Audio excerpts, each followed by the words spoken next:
and this is my friend Emily. And today we're going to be talking about the trials and tribulations of content creation. And this is a very interesting one today because we both have different styles of content creation. I'm in the middle of creating content right now. Well, I guess both of us are. Yeah. But this is like meta because I'm actually eating some of my food for a video that I'm currently filming today. Mm-hmm. So it's like trying to balance the two, right? I think Right. that's going to be the struggle for every content creator, no matter what kind of content you make. And it's like, oh my God, I got to stuff my face with this, which is like, oh no, you get to eat really delicious baked goods. But it's hard, Yeah. you know, When you don't want after it. this. Yeah. Yeah. So like I You know, think in terms of content creation, so maybe to like set the stage a little bit, I used to do kind of what Paul is currently doing. Like I did a mhm, lot of anime food tutorials. Like you've seen this food in this anime, let me show you how to make it. And that's what I did for years and years and years. And only recently did I transfer out of that. I'm focusing on more like slower content creation in the sense that like I just had a cookbook that came out which you can buy now. mhm. Go to your go buy that Go online buy or the go to cookbook. your Bake anime. yeah, it's called Bake Anime. So I'm doing that kind of creation. I'm doing more like article writing. I'm doing just like less content where it's me actually making something on camera in the moment Okay. and more kind of like slower, more paced out content. And Mhm, I feel like a big reason that I shifted my content creation is this, we were just discussing this problem of when you're cooking every week and you're making different food, you have to eat it.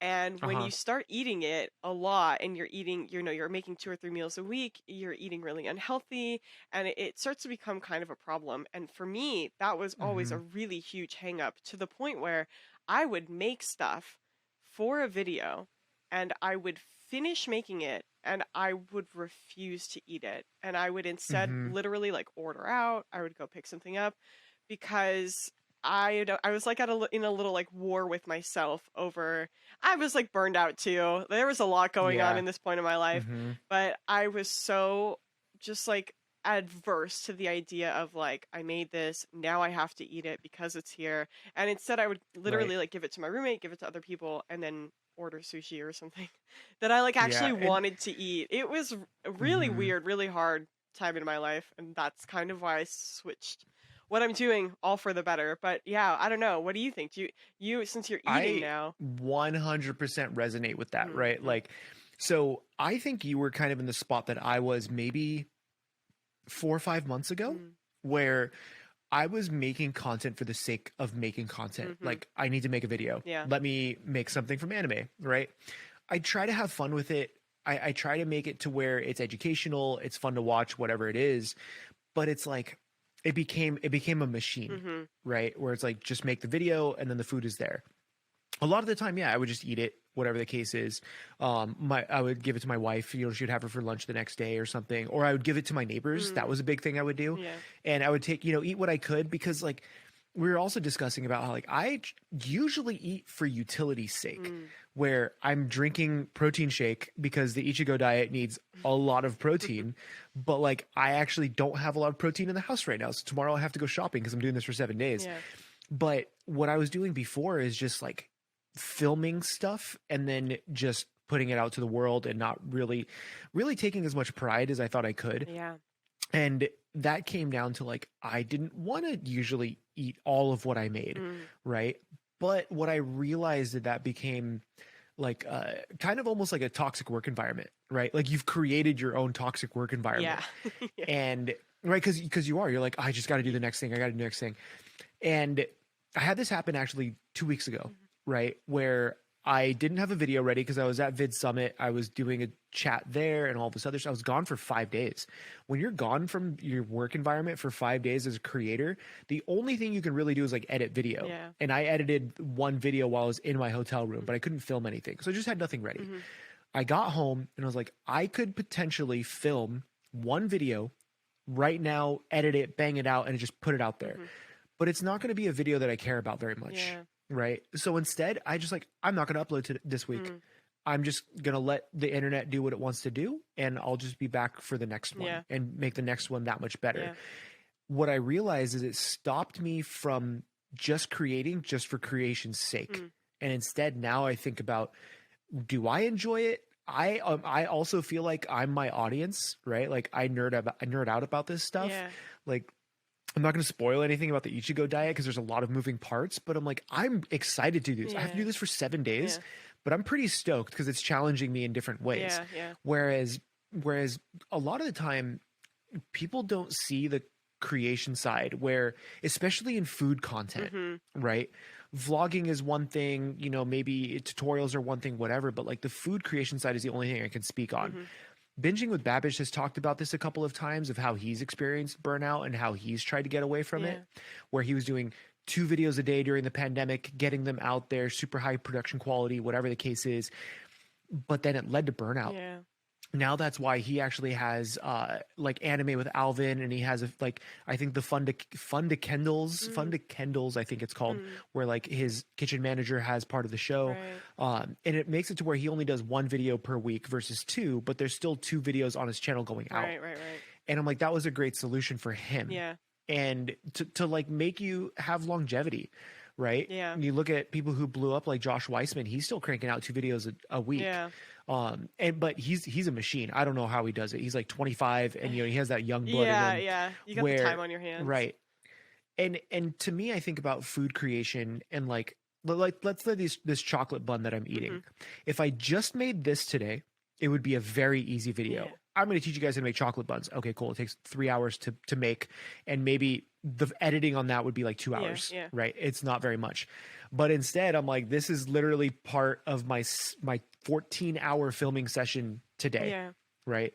And then another 12 to 14 hours tomorrow, and then the next day, and the next day, and the next day, because I'm doing it for 7 days. So I like weaving stuff like this into my content now. Yeah. Like, hey, like for instance, the Ichigo diet, it takes place in modern day Tokyo. More than likely, a high school student isn't making every single meal at Yeah. home. Yeah. Right. Picking stuff He's up. gonna stop. Yeah. He's gonna stop by somewhere on the way, you know, to the house or whatever, Yeah. or to his friend's place or wherever they're going. He's gonna grab a snack. Yeah. You know, that's totally reasonable to assume. But I couldn't get there without wanting to make new content. Mm. I'm like, no, I want to tell these really fun stories based around these characters that I love.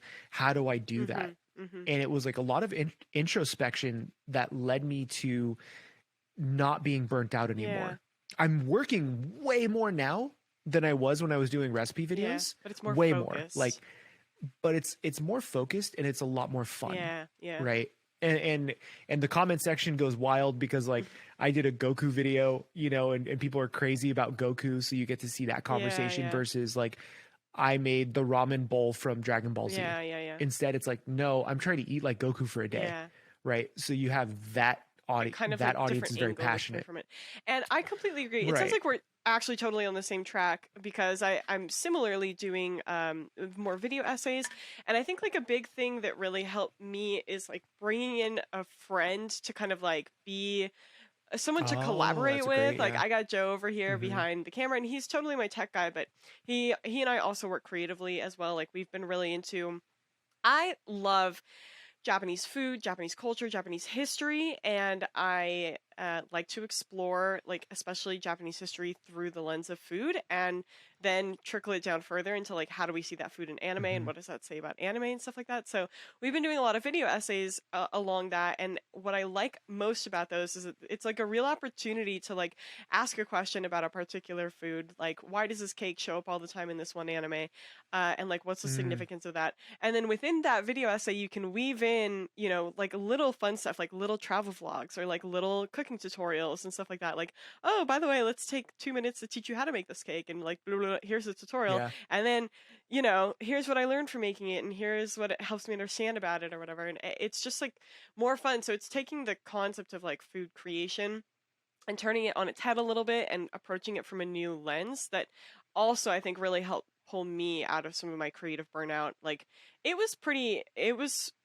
bad for me. I would say that like when I would say peak of my success on YouTube was like 2018, I want to say. And Mhm. I have never been so depressed in my life. There was a lot of things going Yeah. on. I was It sounds about yeah, I right. was in like my first year of teaching. Maybe it was 2017. I was in my first year of teaching, which is hard. If anyone has ever known a teacher, it's really, really hard. And at the same Mhm. time, I was in the middle of making, I think it was Food Wars season 3 was coming out, so I was trying to jump on Okay. those videos and like make tutorials, and my videos were getting picked up by the algorithm a lot more. But I remember, and so like I would literally come home from a terrible day at work and cook until it was time for bed, and then go to sleep and get up and like do and like edit the next day or whatever. I Yeah. remember really distinctly having a conversation with I was on the phone with my parents and I was crying, and I was like, I never cuss in front of my parents, or like, I try not to. I try to hold it back, but I remember really like viscerally having this conversation. I was like, I have a goddamn food channel and I can't eat anything, and I feel like that's a problem. And it was. I lost like 40 pounds. I literally couldn't eat. I would make all this food, and just give it away. Sometimes I would throw it Hmm. away if I had no one to give it to, and I would eat like Ruffles cheddar chips and like drink a Yeah. bottle of wine Just every like night. junk. It Yeah. was horrible. It was like probably one of the lowest points of my life for sure. And it's so weird to me because that was also the time I was most successful on YouTube, and I think at the time Hmm. I was feeding into the algorithm and stuff. But it became such like a chain, like it felt like a it really I was doing this to It myself. was a meat grinder. Yeah, it Yeah, it was a was. meat Yeah, and grinder. I did not emerge unscathed. Like it really to the point where filming like a basic food tutorial like in a traditional way for me, like bring I it's really hard for me to do it. Like I get really like anxious Yeah. about it.